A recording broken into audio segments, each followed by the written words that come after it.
आता आपण चपाती करणार आहोत. तर सगळ्यात आधी मी एक पिठाचा गोळा घेतलाय आणि त्याला व्यवस्थित पिठामध्ये बुडून घेतलंय. आता पोळपाटावर तो चिकटू नये म्हणून मी त्याच्यावर पोळपाटावरही पीठ टाकलंय आणि आता आपण या गोळ्याला लाटणार आहोत. थोडासा वेळच हे लाटायचं, असं छोटंसं लाटून घ्यायचंय.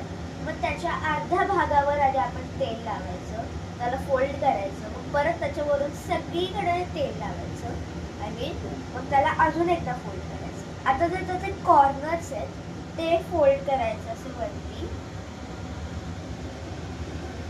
आणि त्याला परत पिठामध्ये एकदा बुडवून घ्यायचं.